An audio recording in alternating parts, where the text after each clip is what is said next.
¿Recuerdas el relato del Antiguo Testamento sobre el retorno del Arca del Pacto a Israel? La llevaban en una carreta tirada por bueyes, y cuando los bueyes tropezaron... Por instinto y de forma involuntaria, Usa extendió su mano para sostener el arca y asegurarse de que este trono de Dios no cayera en el barro. ¿Qué sucedió? Los cielos se abrieron y una voz diciendo: «¡Gracias, Usa!». No, tan pronto como Usa tocó el arca santa de Dios, Dios le produjo la muerte.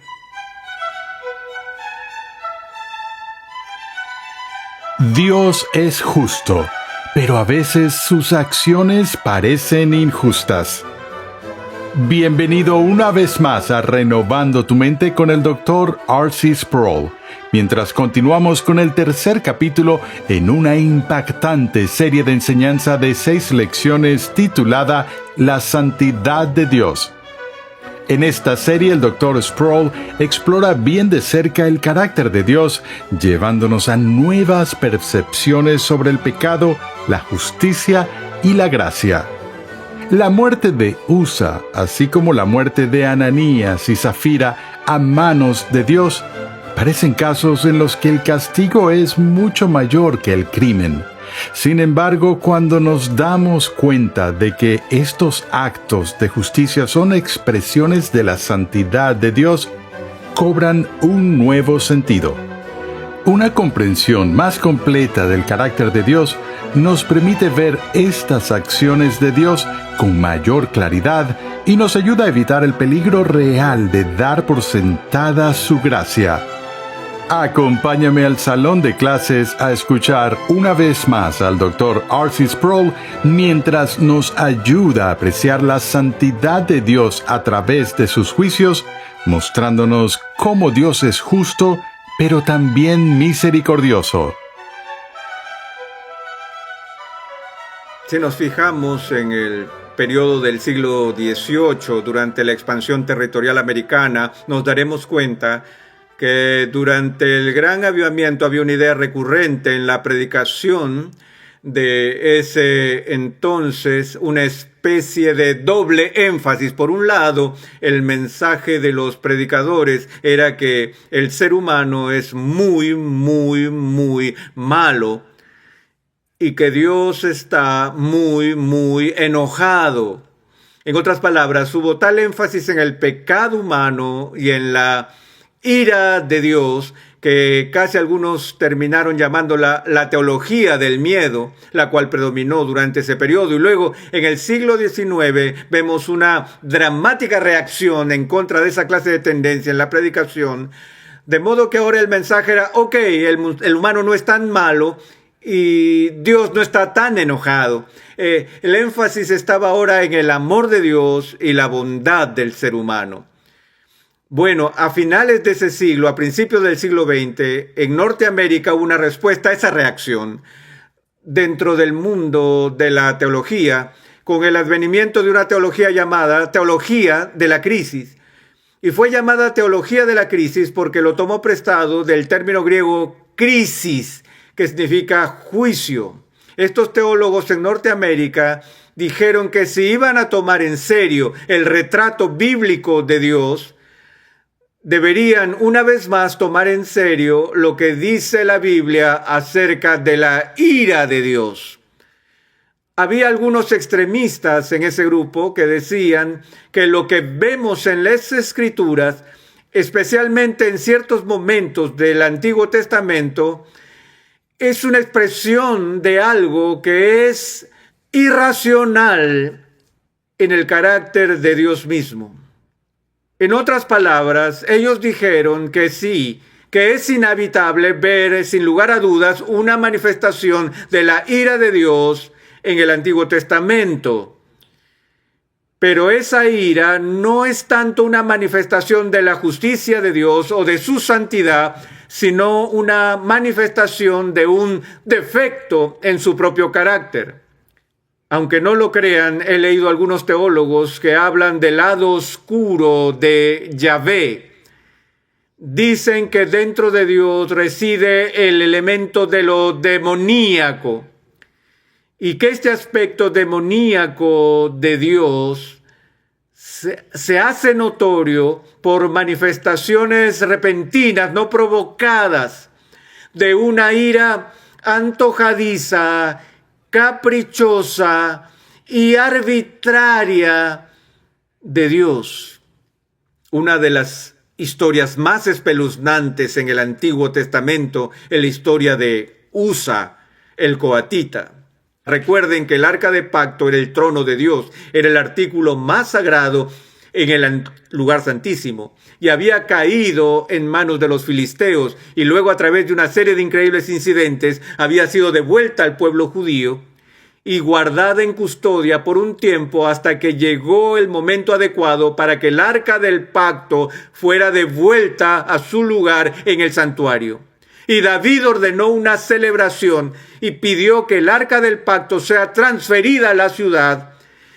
Y las personas se alinearon en las calles y bailaban y cantaban mientras se movilizaban y veían la procesión del trono de Dios delante de ellos. Y se nos dice que el arca del pacto fue trasladada al ser puesta en una carreta de bueyes. Y la Biblia nos dice que a medida que el carro se desplazaba por el camino, los coatitas caminaban junto a ella para protegerla, cuidándola. Uno de ellos se llamaba Usa.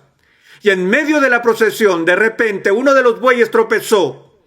Y el carro comenzó a tambalearse y a inclinarse. Y parecía como si este artefacto santo de Israel estaba por deslizarse de la carreta de bueyes y caer al barro y ser profanado.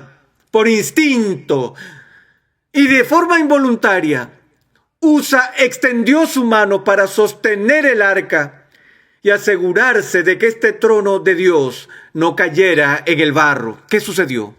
Los cielos se abrieron y una voz diciendo: ¡Gracias, Usa!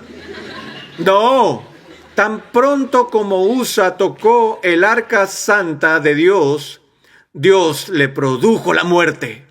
Recuerdo haber leído la malla curricular de la escuela dominical en una de las iglesias en donde trabajé. El documento venía de la oficina principal y vi textos como este que decían: ahora entendemos que este tipo de historias que leemos en el Antiguo Testamento, como la de Usa y Nadab, como la de Dios destruyendo el mundo con un diluvio, hombres, mujeres y niños, de Dios ordenando la expulsión de una persona o diciéndole al pueblo judío que fuera a Canaán y eliminaran a todos sus habitantes, hombres, mujeres y niños, esto no puede ser una verdadera manifestación del verdadero carácter de Dios. Debemos entender esas historias del Antiguo Testamento simplemente como que personas judías antiguas, precientíficas, primitivas, seminómadas, interpretaron lo que vieron a la luz de su propia teología peculiar. Probablemente lo que pasó fue que Usa tuvo un ataque al corazón y murió, y el escritor judío atribuyó la causa de su muerte a una expresión despiadada de la ira cruel de Dios.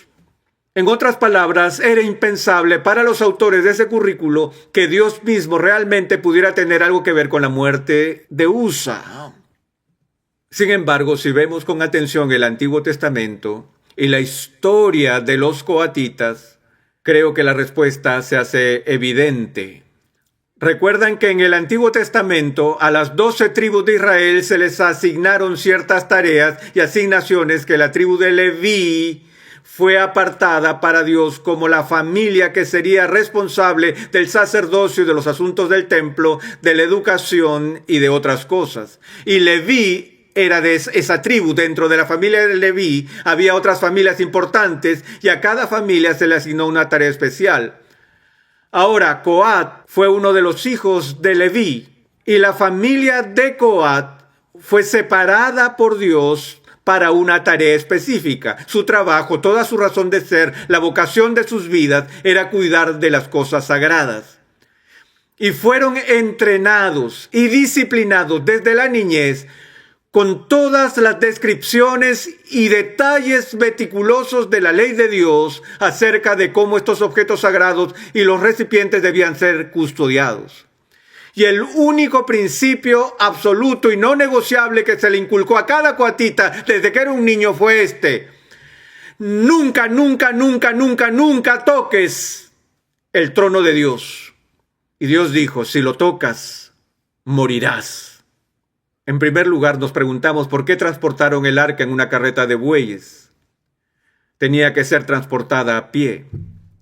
Había hoyos en el borde del arca a los que se insertaban varas para asegurarse de que ninguna mano humana tocara ese trono. Pero en vez de eso tenían prisa y la pusieron en la carreta de bueyes. Y así se fueron. Y Usa hizo lo impensable. Él tocó el trono de Dios. Pero nosotros decimos: espera un minuto.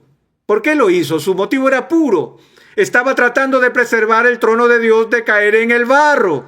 El presuntuoso pecado de Usa fue este, señoras y señores. Él supuso que sus manos estaban menos contaminadas que la tierra. No había nada en la tierra que profanara el trono de Dios. La tierra estaba allí en el suelo haciendo lo que Dios la había llamado a hacer. Ser tierra, convertirse en polvo cuando se secara y volverse barro al mezclarse con agua. Ella obedece las leyes de Dios día tras día, haciendo exactamente lo que se supone que el polvo debe hacer. No hay nada profano allí. Fue la mano del hombre de la que Dios dijo: no la quiero sobre este trono. En una palabra, Usa violó la ley de Dios y Dios lo mató. Pero aún así, ¿no parece esto una manifestación de un castigo cruel e inusitado? Cuando comparamos el Antiguo Testamento con el Nuevo Testamento, el Antiguo pareciera severo. He encontrado ayuda para lidiar con esto en los escritos de un teólogo muy importante que es muy controversial en la Iglesia romana. Su nombre es Hans Kung. En una de sus primeras y más importantes obras, escrita en alemán bajo el título que lo traducimos en español bajo Justificación, allí el Dr. Kung habla de esta misma pregunta, de la aparente injusticia de la ira de Dios que encontramos en la Biblia, en especial en el Antiguo Testamento. Y él señala lo siguiente, él dice: el verdadero misterio de la iniquidad, el real rompecabezas, no es que un Dios santo y justo deba ejercer justicia. ¿Qué hay de misterio en un creador santo que por su propia voluntad castigue a las criaturas desobedientes?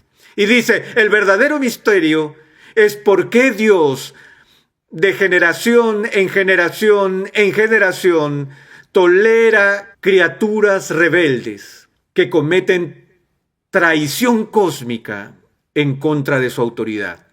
¿Lo has pensado así? Y Kuhn continúa reflexionando y dice: recuerden que aunque hay 30 y tantos delitos capitales en el Antiguo Testamento, eso no representa una forma cruel e inusual de justicia en manos de Dios, sino que eso representa de por sí una reducción masiva en la cantidad de delitos capitales. Acuérdense de las reglas establecidas en la creación, cuando Dios, el gobernante omnipotente de los cielos y de la tierra, sopló sobre el polvo aliento de vida y formó una criatura a su imagen, y Él le dio a esa criatura el estatus más alto en este planeta y la mayor bendición y regalo que en ningún momento estaba obligado a dar. El don de la vida estampado a su imagen en ese pedazo de barro y dándole vida. Él dice: el alma que pecare, esa morirá. Todo pecado fue visto en la creación como ofensa capital. Y no que este castigo sería la muerte en algún momento después que se haya cumplido 70 años, sino bajo los términos de la creación. El día que de él comieres, ciertamente morirás. Ahora sé que la gente lee eso y dicen que lo que el texto está diciendo es que el día en que la transgresión toma lugar, sufrimos la muerte espiritual. Eso no fue lo que Dios dijo. Eso podría ser verdad, que el hombre sufrió la muerte espiritual el día que transgredió la ley de Dios. Pero los términos de la creación fueron: el día que comas, mueres biológicamente. Se acabó. Ahora, ¿hay alguien que pueda condenar a un creador santo, perfectamente justo, que por pura misericordia crea una criatura y le da todas esas bendiciones? ¿Hay algo malo en que Dios extinga a una criatura que tiene la audacia de desafiar la autoridad de Dios para gobernar su creación? ¿Se ha detenido a considerar lo que está involucrado en el más mínimo pecado? Aún con un pecadillo, amados, decimos que mi voluntad tiene un derecho más alto que los de Dios. Me aterra que en nuestra cultura la gente practique cosas como el aborto y diga que tiene el derecho moral para hacerlo. Si sé algo acerca de Dios, es que Dios nunca ha dado a nadie el derecho moral de hacer algo como eso. Y me estremezco al pensar en lo que pasará cuando una persona se presente ante Dios y diga: yo tenía el derecho de hacer eso. ¿Quién tiene ese derecho? Pero incluso un pecadito, sin contar algo abominable como el aborto, en el más mínimo pecado, al que llamamos pecadillo, en ese pecado ya desafío la autoridad de Dios, insulto su majestad, reto la justicia de Dios. Pero estamos tan acostumbrados a hacer eso y a justificar con cuidado nuestra desobediencia que nos ponemos tercos en nuestros corazones. Nuestras conciencias se han endurecido y creemos que no es nada serio desobedecer al Rey del universo. Yo lo llamo la traición cósmica. Pero Dios lo que hizo fue esto, como lo dice el Dr. Kuhn, que en lugar de destruir la humanidad en el momento de este acto de sublevación y rebelión a la autoridad de Dios, Él se adelantó y extendió su misericordia.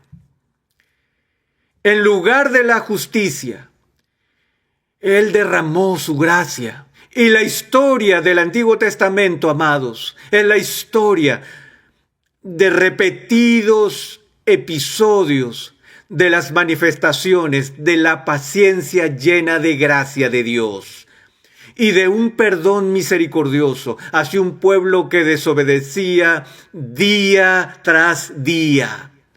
Y Kuhn medita y dice: es verdad, no conozco los designios de Dios, no puedo leer la mente de la edad, pero él dijo: me pregunto si la razón por la que encontramos periódicamente en la Biblia estos ejercicios raudos y repentinos de la justicia, quizás sea que Dios ve necesario el interrumpir su patrón normal de clemencia, paciencia, gracia y misericordia para recordarnos de su justicia.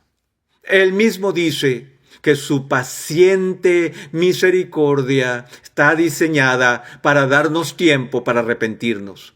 Pero en vez de eso nos aprovechamos y pensamos que a Dios si no le importa si pecamos, o aunque si importase, no hay nada que pueda hacer al respecto. Vi una vez a un joven desafiar a Dios gritando a los cielos: si estás allí, mátame con un rayo, desafiando así al Todopoderoso.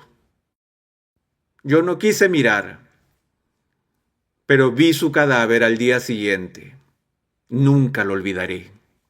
Pero, señoras y señores, estamos tan acostumbrados a los patrones normales de gracia y misericordia de Dios, que no solo comenzamos a darlos por sentado, los asumimos y empezamos a exigirlos, y si no lo conseguimos, enfurecemos.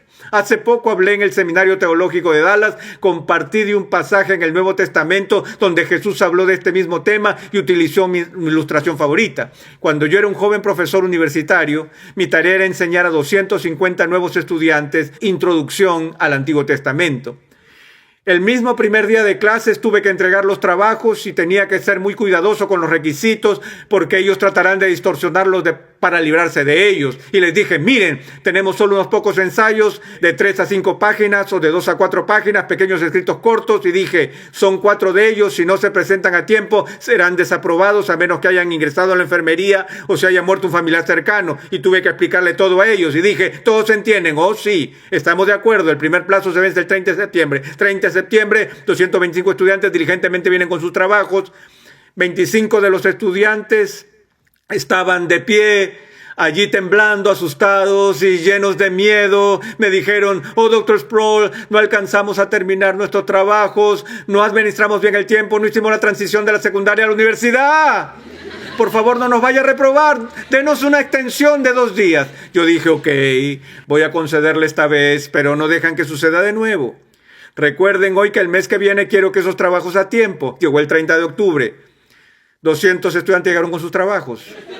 50 de ellos no entregaron sus trabajos. Entonces, ¿dónde están sus trabajos? Ellos dijeron, oh, profesor, todo el mundo está con trabajos para esta semana y ese fue el regreso a casa y estábamos ocupados con todos esos temas. Por favor, denos una oportunidad más. Y dije, ok, les voy a dar una prórroga de 2 días. ¿Y saben lo que pasó? Empezaron a cantar espontáneamente, te queremos, profesor Sproul, o sí que te queremos. Oh, yo era el profesor más popular del campus hasta el 30 de noviembre.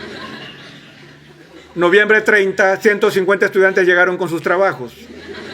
Los otros 100 entraron como si estuvieran yendo a comprar el pan. Estaban relajados, casuales. Dije, Juárez. Él dijo, sí, señor. Le dije, ¿dónde está su trabajo? Él dijo, hey, profe, ellos saben. No se preocupe por él, se lo voy a traer en un par de días. Así que saqué el libro negro y dije, Juárez. Él dijo, sí. Le dije, tiene 0. Pérez, ¿dónde está su trabajo? No lo tengo, señor. Le dije, 0. Martínez, 0. En ese momento alguien en el fondo de la sala gritó y ustedes pueden dar lo que gritaba. ¿Qué? Eso no es justo. Jiménez, ¿dijo usted eso? Él dijo, sí. Le dije, ¿ha dicho usted que no es justo? Y él dijo, correcto. Le dije, ¿recuerdo mal o usted no entregó la vez pasada su ensayo a tiempo? Él dijo, es correcto. Le dije, bueno, si quiere justicia, va a tener justicia. Yo escribí 0 para ambos. Y dije, ¿alguien más? ¿Alguien más quiere justicia? Señores, tenemos que entender la diferencia entre justicia y misericordia. Al momento que piensan que Dios le debe misericordia, una alarma debe sonar en sus cerebros que les advierta que ya no piensan más en misericordia. Porque por definición, la misericordia es voluntaria. Dios nunca está obligado a ser propicio a una criatura rebelde. Él no le debe misericordia. Como Él ha dicho, yo tendré misericordia de quien yo tenga misericordia. Y voy a cerrar con esto. Un Dios santo es justo y misericordioso, nunca injusto.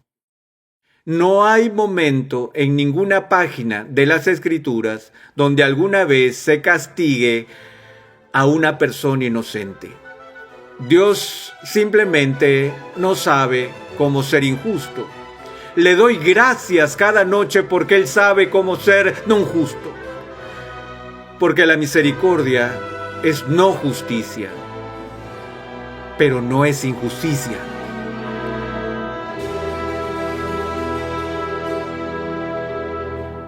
Dios nunca es injusto. Es muy útil cuando comprendemos que nuestra propia definición limitada de justicia no se acerca a la justicia perfecta de Dios, y cuando empezamos a perder la perspectiva, es importante volver a estas verdades. Estás en sintonía de Renovando tu Mente con el Dr. R.C. Sproul.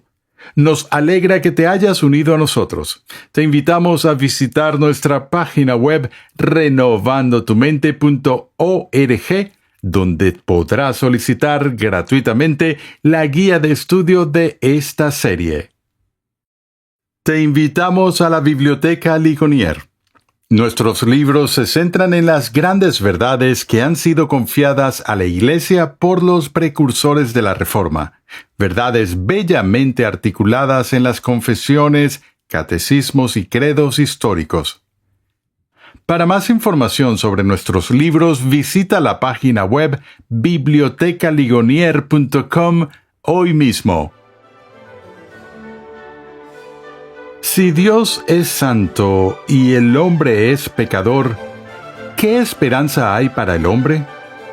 Esta es la interrogante con la que Martín Lutero luchó durante años y que lo llevó a la desesperación, al punto de que para algunos Lutero en realidad estaba loco.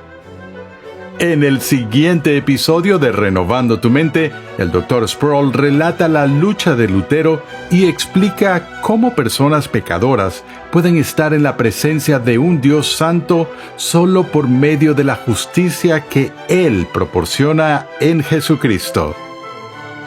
Renovando tu Mente es una producción de los Ministerios Ligonier, la confraternidad de enseñanza fundada por el Dr. R.C. Sproul. Nuestra misión, pasión y propósito es ayudar a las personas a crecer en su conocimiento de Dios y su santidad. Te invitamos a escuchar nuestro siguiente episodio y a unirte a nuestra gran comunidad virtual en las redes sociales.